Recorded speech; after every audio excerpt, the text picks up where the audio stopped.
Hi everyone, welcome to Canada Discoveries and Observations.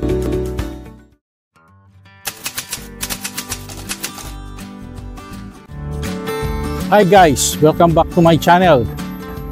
This is Bobski of Canada Discoveries and Observation. Ang vlog natin ay paglalakwatsa dito sa Uptown St. John.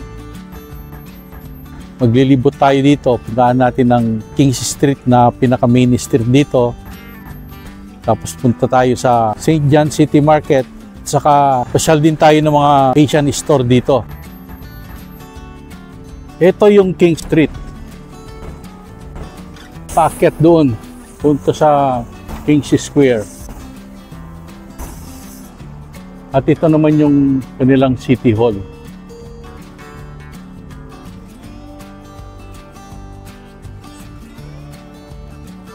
Across it is Market Square Mall. Ito yun siya. Then ito yung boardwalk.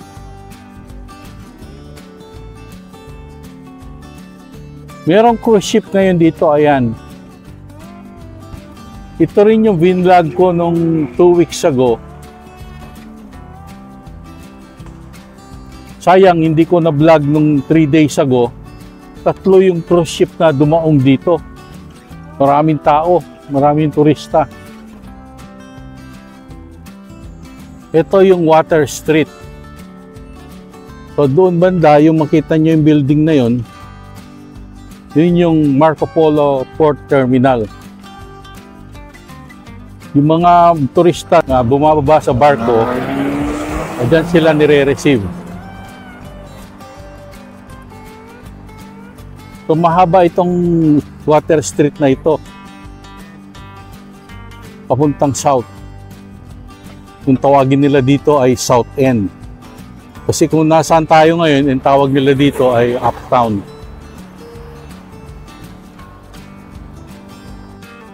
Ito yung frontage ng City Hall.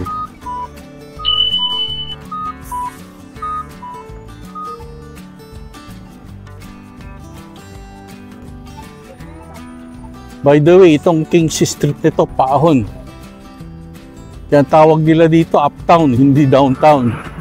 Kasi paakyat nga yung papunta sa center ng town, yung Kings Square, yun ang pinaka-center nga. Sa tabi niya yung St. John City Market. Kasi doon pumupunta yung mga turista. Doon sila namimili ng mga souvenirs. Yan yung double-decker bus. Old style. Hindi yan regular na bus dito. Tumatakbo lang yan pag may mga turista.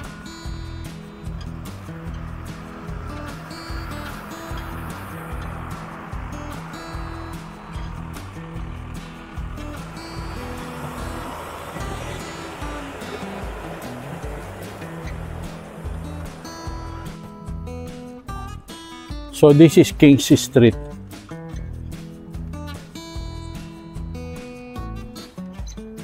At nandun yung boardwalk. Yung City Hall.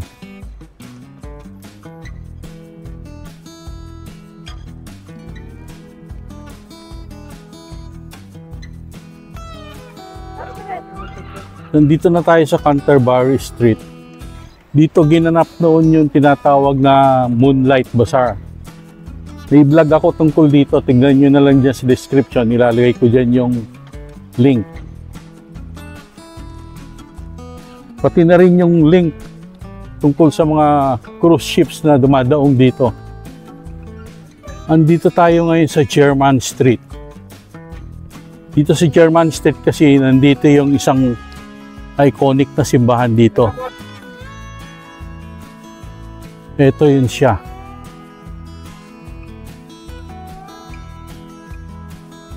Ang tawag dito, Trinity Church. Anglican nga lang ito. Hindi ito siya Catholic.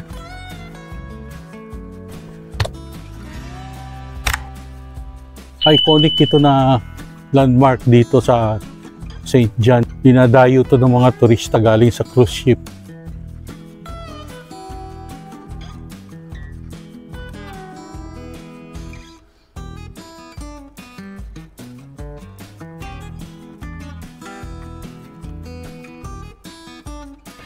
Balik ulit tayo sa Kings Street. Yan yung City Market. Ayun. At ito yung Kings Square. Yung makahoy na yan.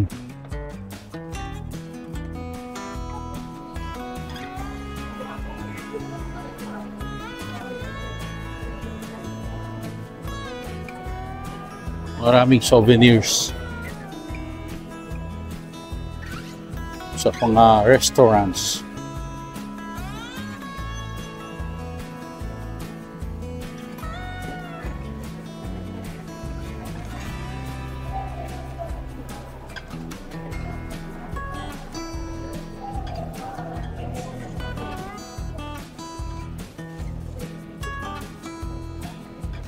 Maraming turista ngayon kasi mayroong cruise ship na dumaong.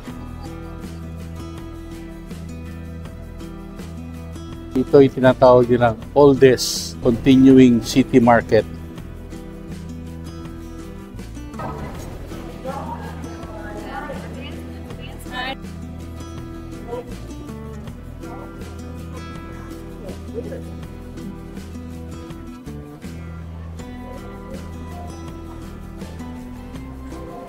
Parang Divisoria. Parang pumasok sa 168 Mall sa Divisoria. Ito, Japanese restaurant.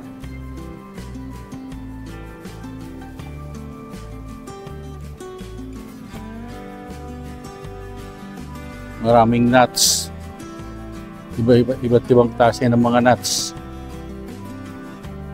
So dito naman mga fruits.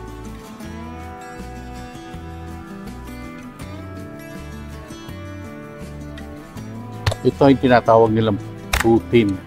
P-O-U-T-I-N-E, poutine. Actually, kwan lang ito. French fries na may gravy.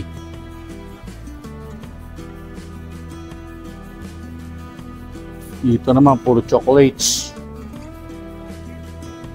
Ito ibang klase ng chocolates. Sa mga spread. At dito naman, puro cheese. Iba't ibang klase ng cheese. At dito, mga Italian meat. At dito, mga seafoods. Clams, tuna, lobster, prawn, salmon. Dito naman, Korean. Of course, bakery.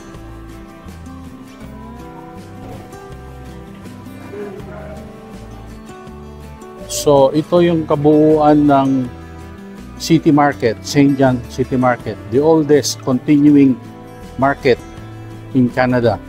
Few moments later. Nandito na tayo sa likod kung saan nandun yung King Square. Ayan.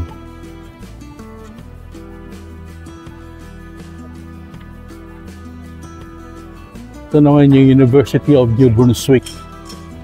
Branch lang ito kasi yung main campus niya nandun sa Milledgeville, dun sa St. John North.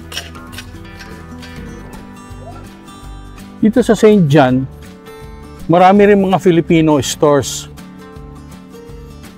Tapos kung alam niya yung tindahan ng bayan, may Facebook page yan dito sa St. John kung saan nagbebenta online yung mga Pilipino. So ngayon, pupunta tayo doon sa isang tindahan, nakapwesto dito, malapit sa King Square. Marami rin kasing mga Filipino associations dito sa St. John. Tuwi na, mga once a month, nagkakaroon ng pagtitipon, mga celebration, ang mga Pilipino. More moments later. Nandito na tayo sa Union Street kung nasaan yung Filipino store na sinasabi ko. Ito ang pangalan, Freshville Supermarket. Actually, hindi lang siya Filipino, kundi Asian store siya. Asian grocery. Nandito na tayo sa loob. Kita nyo, may kamote, oh. May gabi. May kalabasa. So ito yung itsura niya.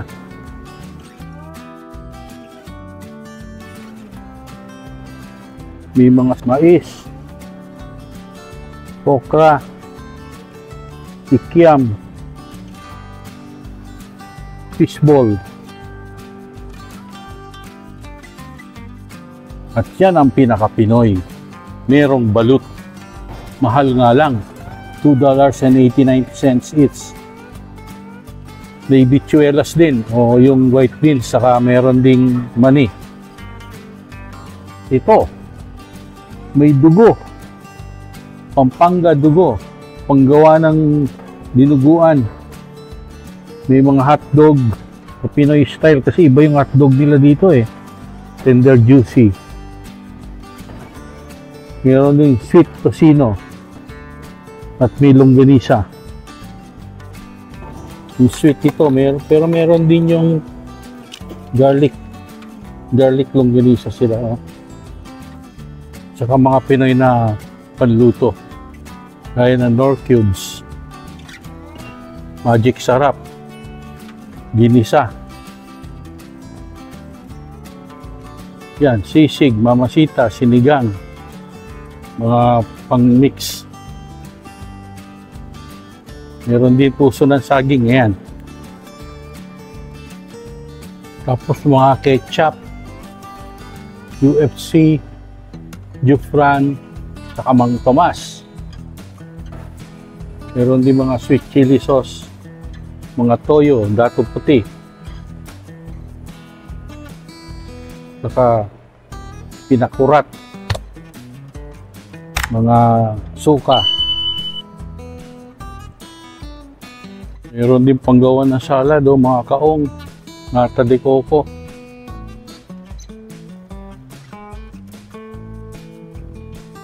All-purpose cream. Meron din Reno liver spread, meron century tuna, maling, fruit cocktail. May munggo, may togi, at pampahaba ng buhay, pansit.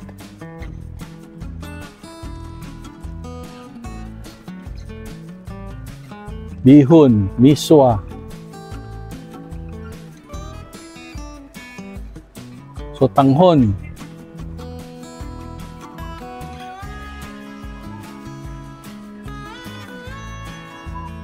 Then meron Magnolia ice cream. Pati chichirya, meron din sila. Mga chichirya na sa Pilipinas mo lang makita.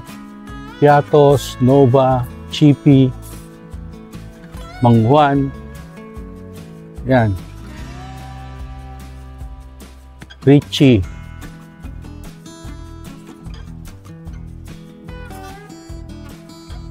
Mga biscuits. Sa Pilipinas mo lang makita. Hyro, Jolly. Moments later. Tapos na tayong mamili.